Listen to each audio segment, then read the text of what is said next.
Life का डमरू के इस वर्सेटाइल प्लेटफॉर्म पर कहानियां फ्लैशबैक से सीरीज में आप सभी का स्वागत है।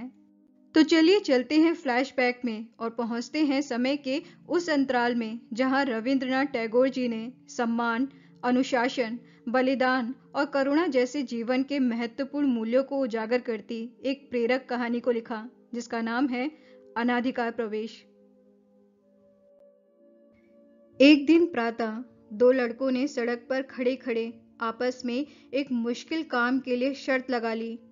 होड़ का विषय था, हम में से कोई मंदिर के बगीचे से फूल ला सकता है या नहीं। एक लड़का कह रहा था, मैं ला सकता हूं, और दूसरा कह रहा था, हरगिज नहीं ला सकता। सुनने में तो काम आसान मालूम होता था, पर करने में क्यों कठिनाई है, इसे जरा विस्तार के साथ जान लेना आवश्यक है। श्री राधानाथ जी के मंदिर की अधिकारिणी है मरहूम पंडित माधव चंद्र तर्क वाचस्पति की विधवा स्त्री जयकाली देवी। स्वर्गीय माधव चंद्र जी को संस्कृत पाठशाला से जो तर्क वाचस्पति की उपाधि प्राप्त हुई थी, लाख प्रयास करने पर भी उसे अपनी औरत के सामने प्रमाणित नहीं कर सके थे। किंतु किसी किसी पंडित के मतानुसार उनकी वह उपाधि सार्थक हुई थी। कारण तर्क और वाक्य सब कुछ उनकी पत्नी के हिस्से में आया था और पति के रूप में वे उसका सारा फल भोगा करते थे। इतना तो कहना ही पड़ेगा कि सत्य की प्रेरणा से जयकाली देवी अधिक बात नहीं करती थी, परंतु प्राय दो ही एक बात में, यहाँ तक कि चुप रहकर भी प्रबल से प्रबल बातूनी का मुंह बंद कर देती थी। जयकाली देवी कद में लंबी, मजबूत, पतली नाक वाली और बुद्धि में बहुत तेज थीं। पति की मौजूदगी में ही उनकी देवोत्तर संपत्ति खत्म होने की नौबत आ पहुंची थी, किंतु विधवा ने अपनी बुद्धि के बल पर उसे बचा लिया था। इस स्त्री की प्रकृति में पौरुष का अंश अधिक था और इसीलिए उनकी सच्ची साथी संगनी कोई न थी। औरतें डरती थी, पराई बुराई और छोटी मोटी बातें या अपना रोना उनके लिए असह था। पुरुष भी प्राय उनसे डरते थे, क्योंकि गांव के मुखियाओं के मंदिर संबंधी महा आलस्य को वे इस तरह खामोश नफरत से भरे तीक्ष्ण कटाक्षों से धिक्कारा करती थी कि वह उनकी स्थूल जड़ता को भेद कर अंदर तक पहुंच जाता था।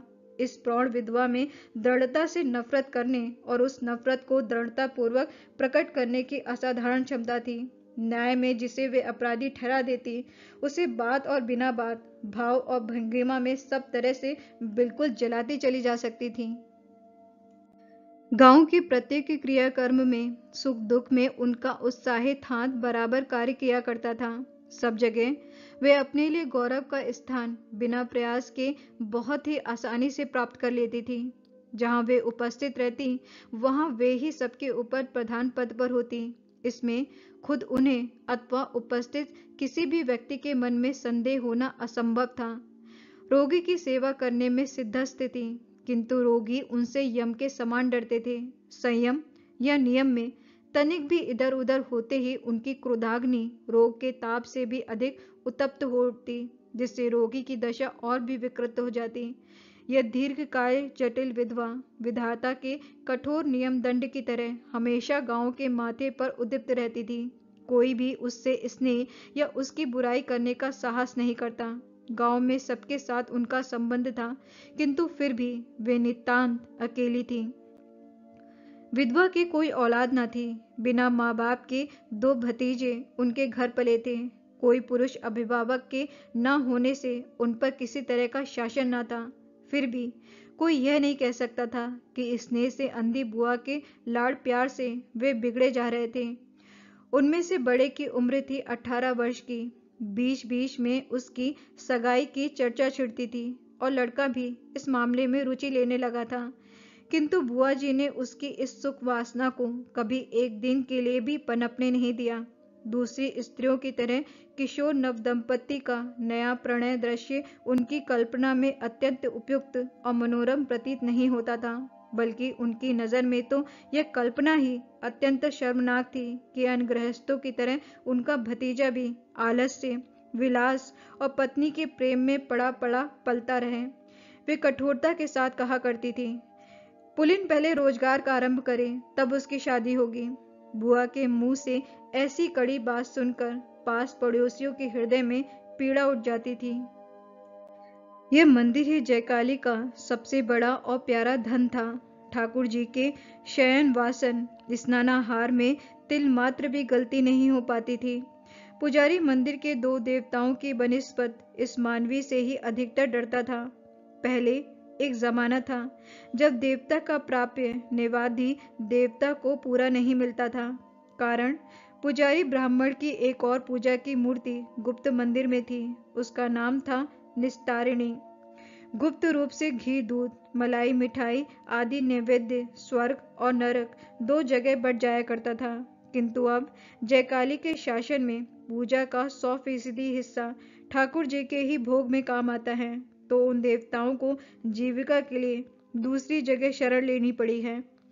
विधवा के प्रयास और प्रयत्न से मंदिर का आंगन साफ सुथरा चमका करता है। कहीं एक तिनका भी फालतू नहीं पड़ा रहता। एक और साँचे पर माधवी लता है, उसका कोई सूखा पत्ता नीचे पड़ते ही जयकाली देवी उसे उठाकर बाहर फेंक देती हैं। मंदिर की सजावट, सफाई और पवित्रता में कहीं जरा सी भी कमी पड़ जाए तो विधवा के लिए असहा हो जाता है। पहले मोहल्ले के लड़के आंख मिचौली खेलने के लिए इस आंगन का थोड़ा बहुत उपयोग किया करते थे और कभी कभी बकरी के बच्चे आकर माधवी लता का कुछ हिस्सा खा जाया करते थे। परंतु अब वे सारी बातें प्राचीन काल की कहानियों के समान हो गई हैं। किसी खास पूजा पाठ या उत्सव के दिन भले ही लड़के आंगन में अंदर आ जाएं, वरना किसी की बिसात क्या कि कोई भीतर झांके भी। जुदा दूर बकरी के बच्चों को तो पत्ते के बदले लाठी खाकर दरवाजे पर से ही अपने स्वामी का आह्वान करते हुए भाग जाना पड़ता है। कोई भी अनाचारी व्यक्ति, फिर चाहे वह अपना ही क्यों ना हो, मंदिर के प्रांगण में नहीं घुस सकता। एक बार किसी मुसलमान के हाथों से पका हुआ मुर्गे का मांस खाने वाले जयकाली बहन के पति ने उसके गांव में आकर मंदिर प्रांगण में प्रवेश करना चाहा, किंतु जयकाली ने तुरंत ही उसकी खिलाफत की और अंदर नहीं आने दिया। इस पर सहोदरा बहन से उनका हमेशा के लिए संबंध विच्छेद हो गया।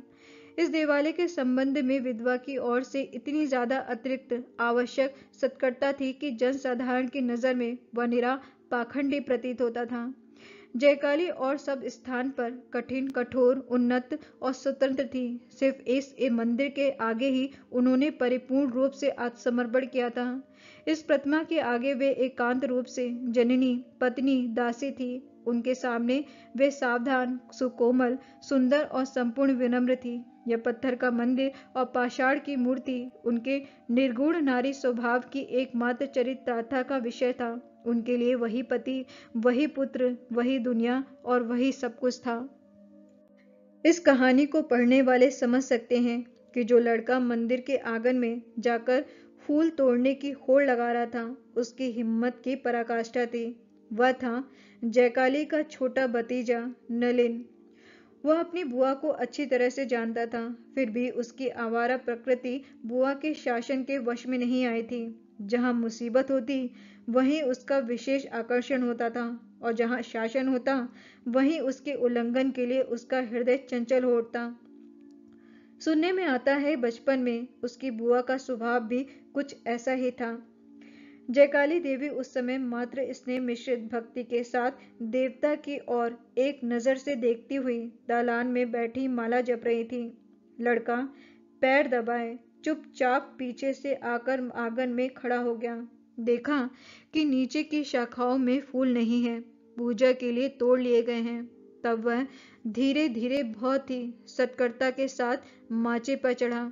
ऊंची शाखा पर दो एक अधकिली कलियां देखकर जैसे ही उसने शरीर और हाथों को आगे बढ़ाया, वैसे ही उसके बोझ से माचा टूटकर चरमराता हुआ नीचे आ गिरा और उस पर आश्रित लता और नलिन दोनों पृथ्वी पर दिखाई दिए।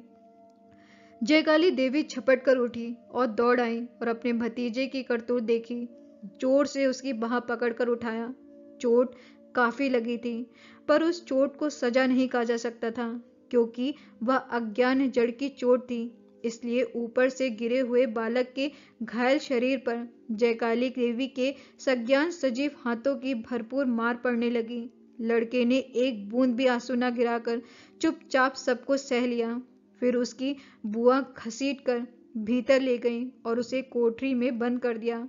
उस दिन शाम को उसे खाना तक नहीं दिया गया। खाना बंदी की बात सुनकर नौकरानी मोचदा को उस पर बड़ी दया आई। उसने डबडबाई आंखों से बच्चे को माफ करने के लिए प्रार्थना की, किंतु फिर भी उससे जयकाली का मन नहीं पसीजा। पंडितानी से छिपाकर भूखे बच्चे को खाना खिला दे, इतनी हिम्मत किसी में न थी।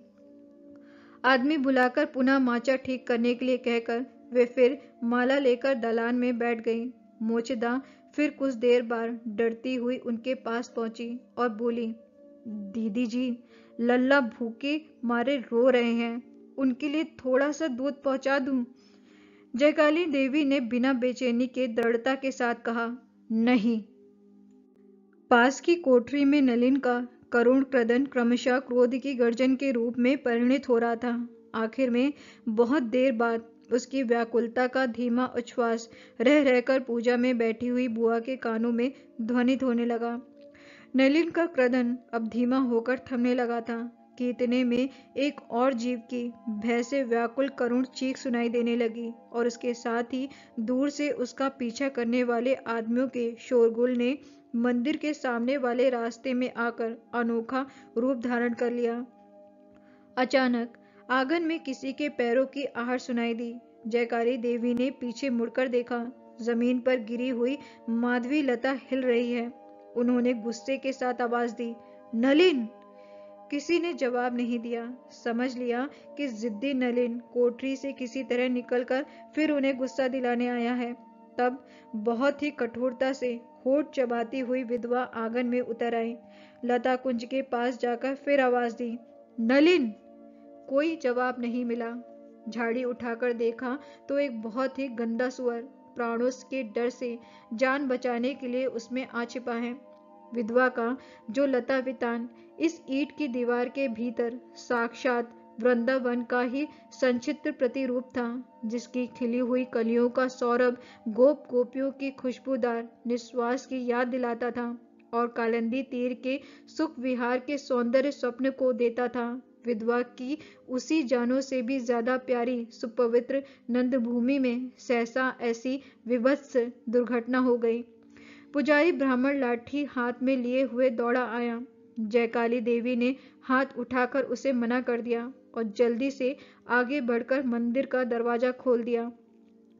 थोड़ी देर बाद ही ताड़ी पिए हुए मतवाले डोमों का झुंड मंदिर के दरवाजे पर आ पहुंचा और अपने बलि के पशु के लिए शोर मचाने लगा। जयकाली देवी ने बंद दरवाजे के भीतर से ही कहा, जाओ जाओ, भागो सब यहाँ से, अब देवता का मंदिर मत छूना। डोम वाले वापस चले गए। जयकाली देवी पंडिताइन अपने मंदिर में अपवित्र पशुओं को ठहरने देंगी, प्रत्यक्ष देखकर भी यह उन लोगों ने विश्वास नहीं किया। इस मामूली घटना से अखिल जगत के सर्व जीवों के महादेवता परम प्रसन्न हुए, परंतु छोटे से गांव का समाज नामधारी देवता अत्यंत गुस्सा हो उठा। कहानी का संदेश। कहानी हमें सिखाती है कि जीवन में कठोर नियमों का पालन करना जरूरी है, लेकिन साथ ही हमें मानवीयता और दयालुता भी दिखानी चाहिए। हमें अपने फैसलों पर दृढ़ रहना चाहिए, लेकिन साथ ही हमें दूसरों की भावनाओं का भी ख्याल रखना चाहिए। कहानी में जयकाली देवी का चरित्र एक जटिल चरित्र है, जो हमें सोचने पर मजबूर करता है कि क्या हम हमेशा नियमों का पालन करते हैं या कभी-कभी हमारी व्यक्तिगत भावनाएं भी हमारे निर्णयों को प्रभावित करती है। ये कहानी एक मनोवैज्ञानिक नाटक है जो पाठकों को जीवन के विभिन्न पहलुओं के बारे में सोचने पर मजबूर करती है और हमें यह समझने में मदद करती है कि हम किस तरह के व्यक्ति बनना चाहते हैं। तो ये थी कहानी अनाधिकार प्रवेश। कहानी अगर आपको अच्छी लगी है तो इस वीडियो को लाइक करिए, शेयर करिए, लाइव का डमरू के इस यूट्यूब चैनल को सब्सक्राइब करिए और साथ में बेल आइकन को प्रेस करना जरूर याद रखिए, ताकि आने वाले वीडियोस के नोटिफिकेशन आपको टाइम पर मिलते रहें। इस वीडियो में इतना ही, फिर मिलते हैं एक नए वीडियो में एक नई कहानी के साथ। तब तक के लिए आप अपना ख्याल रखिए, अपनों का ख्याल रखिए, खुश रहिए, मुस्कुराते रहिए और जिंदगी में चाहे जो भी हो जाए हमेशा पॉजिटिव रहिए। शुक्रिया।